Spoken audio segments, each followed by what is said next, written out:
Hello children, we will start today's class with the topic refining of petroleum.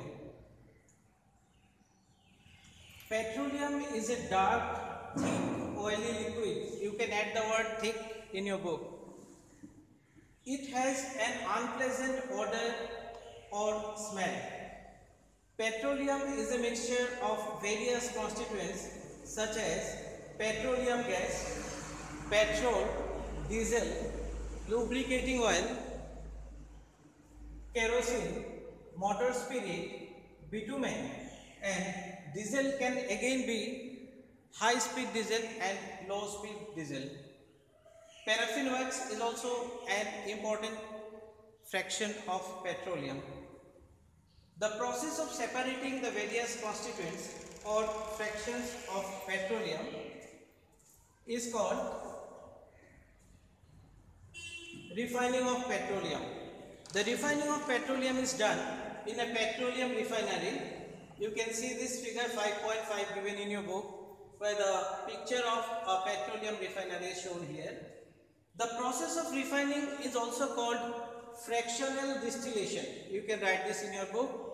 Fractional, F-R-A-C-T-I-O-N-A-L, fractional distillation, D-I-S-T-I-L-L-A-T-I-O-N. So, the refining of petroleum is done by a process called fractional distillation. This is done in a petroleum refinery. Various constituents or fractions of petroleum have various uses. These are given in this table. You can refer this table now.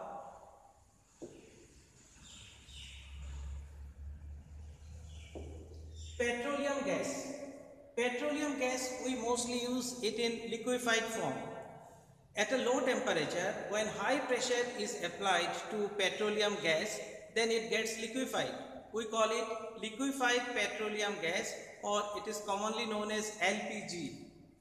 LPG is used as a fuel for home and industry. Then petrol.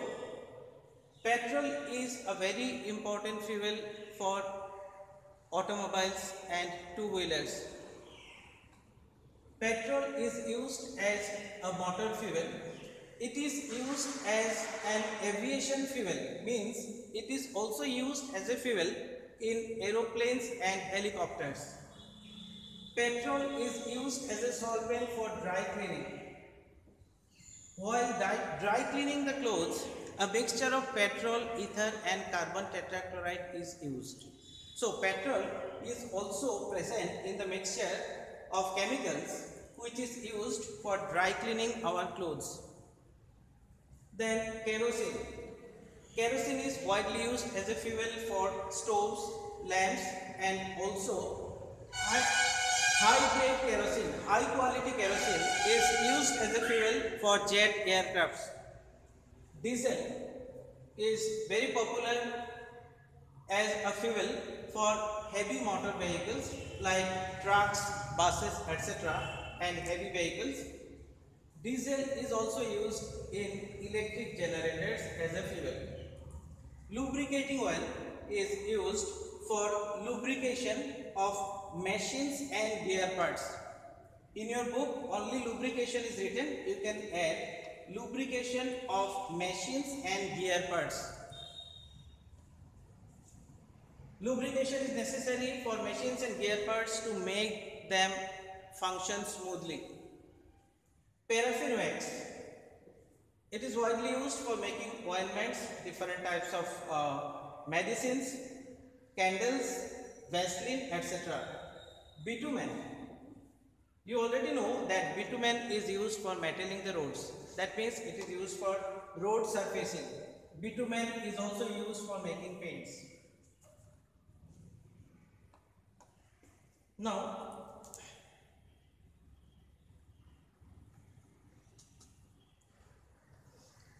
we'll discuss about another important exhaustible natural resource, that is natural gas.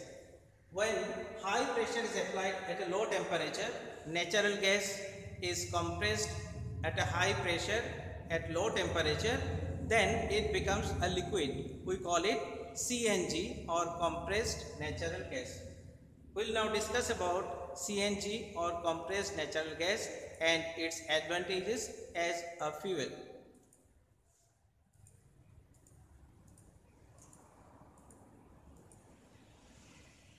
Natural gas is very important fossil fuel because it is easy to transport through pipes.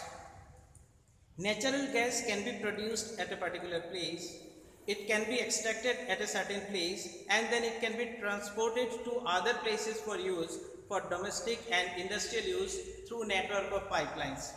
If necessary, natural gas can be also transported from one place to another in the form of cylinders. The most important advantage of natural gas is that it is a very clean fuel and it is environment friendly.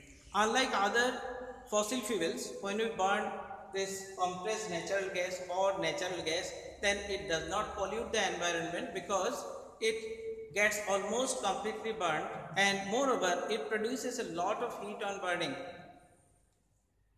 Natural gas is stored under high pressure as compressed natural gas in liquefied form. We call it CNG. CNG is used for power generation. For generation of electric current, we are these days using CNG or compressed natural gas. CNG is used as a fuel for transport vehicles because it is less polluting. It is a cleaner fuel. These days we prefer to use CNG instead of petrol or diesel as a fuel also in motor vehicles because it helps to prevent atmospheric pollution. The great advantage of CNG is that it can be used directly for burning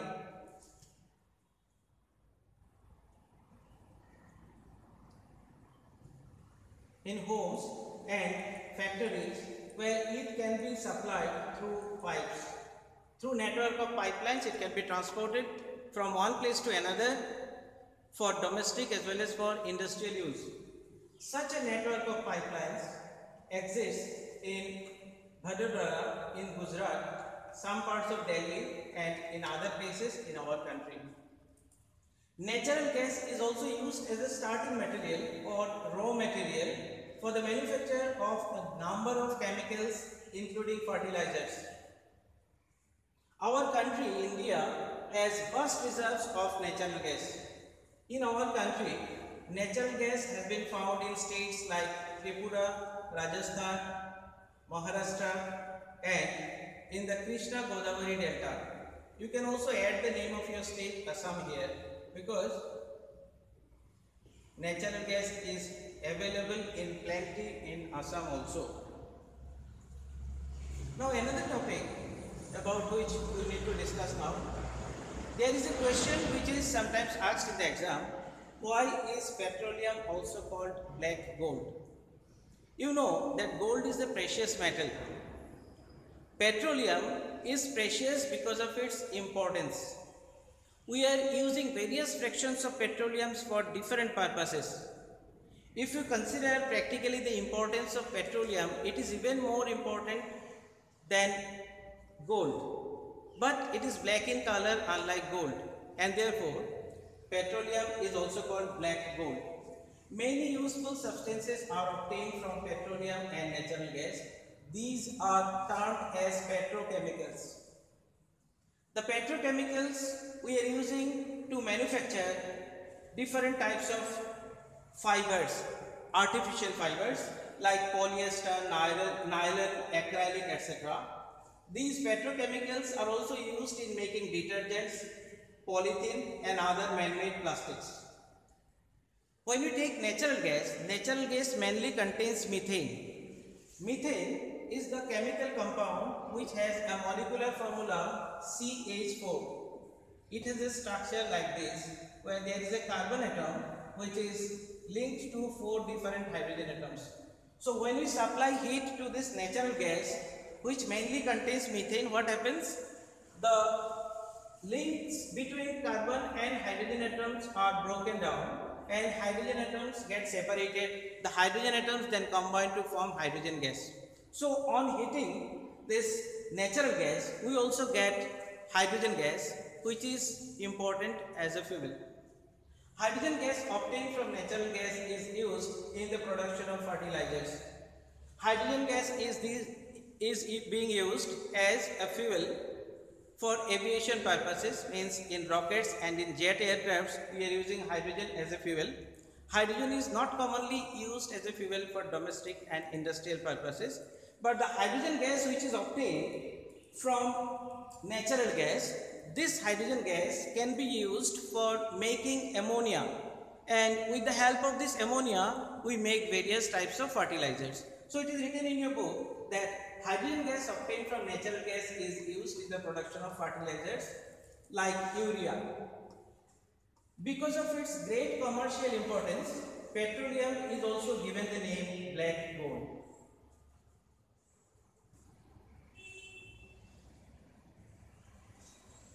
Now here there is a question which may come to your mind.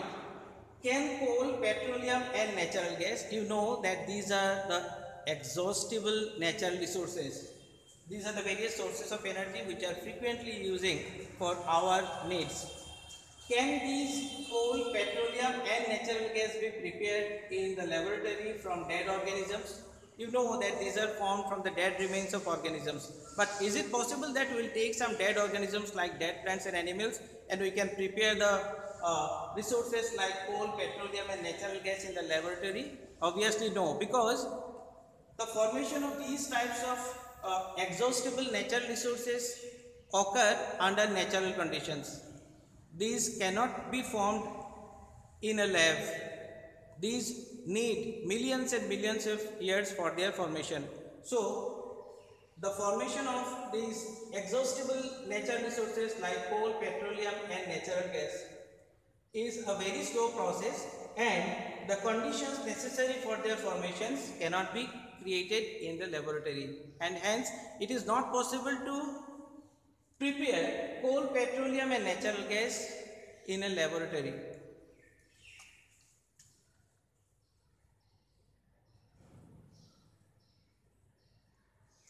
Okay, so what we have seen here, we have discussed about coal, petroleum and natural gas in details. We have discussed about the various products which we get from coal, petroleum and natural gas. These products are all very useful for us, but the problem is that when we use these exhaustible natural resources, we have to keep in our mind that these need millions and millions of years for their formation, and these are formed through natural processes only. We cannot produce them when we need them, and moreover, when we use these type of exhaustible natural resources, then we also pollute the environment. So it is our duty that when we use these exhaustible natural resources, we have to use them judiciously. We need to use them when it is absolutely necessary to use these, and we should not waste these exhaustible natural resources. So this is written there. In the beginning of the chapter, you have seen that some natural resources like coal, petroleum and natural gas, these are basically called fossil fuels, forest resources and minerals which we use for our needs, these are mostly exhaustible natural resources. Coal and petroleum are also fossil fuels. It required the dead organisms millions of years to get converted into these fuels.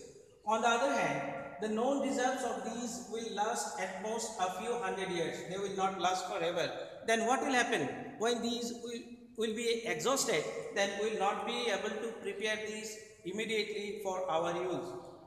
Moreover, when we burn these type of fuels, there is a major cause of air pollution because most of these fuels contain carbon in them. So when we burn these along with carbon dioxide, carbon monoxide is also produced due to incomplete combustion of these fuels, and this carbon monoxide causes air pollution. Apart from these fuels also contain nitrogen, sulfur, oxygen. So when all these things are getting burned, they produce different polluting gases which cause air pollution. Burning of these fuels is a major cause of air pollution. Their use is also linked to global warming. So when we burn these fuels, then they produce carbon dioxide and other gases which trap the heat from the surrounding environment. And in that case, what happens? The average temperature of the Earth's atmosphere is continuously increasing due to the use of these fossil fuels which are exhaustible natural resources. The average increase in temperature of the Earth's atmosphere is called global warming. Global warming is linked to various natural disasters. which are facing these days. It is therefore necessary that we use these fuels only when absolutely necessary.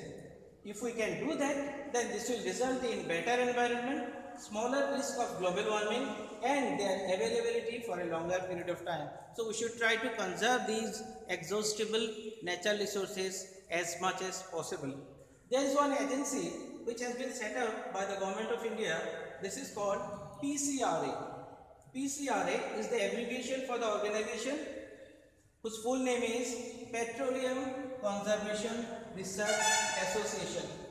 PCRA advises people, means they give some guidelines to the citizens of India so that we can save petrol or diesel while driving.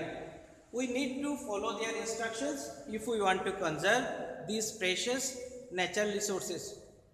Number one, we should drive at a constant and moderate speed as far as possible. So while driving the car, if we keep the car speed at an optimum level of 55 to 60 km per hour, then we will get the maximum mileage from the car, means we will be able to utilize the minimum amount of petrol or diesel while driving. So we should drive at a constant or moderate speed of 55 to 60 km per hour. If we drive the car too slow or if we drive the car very fast, in both the cases our vehicle will be consuming more amount of petrol or diesel. We should switch off the engine at traffic lights or at a place where you have to wait for some time. This is one very efficient method or one very effective method by which we can conserve petrol or diesel in our car. We should ensure correct tire pressure. Inside the tire of the car there is air. If the air pressure is above the optimum level or below the optimum level, in both the cases the car will consume more amount of petrol or diesel. If the air pressure is very low, the tire becomes flat. If the air pressure becomes very high, then in this case the car jumps while it is moving on the road. In both the cases, more amount of petrol or diesel will be consumed by your car. So we should ensure correct tire pressure so that our vehicle consumes the minimum amount of petrol or diesel. We should ensure regular maintenance of the vehicle. If the vehicle like the car or the two-wheeler is being maintained regularly, then in this case all its parts and machines will be functioning efficiently and less amount of petrol or diesel will be consumed during the journey. So that's all for today. We have finished this chapter today. We'll discuss the questions related to these chapters in our subsequent classes. Thank you, children.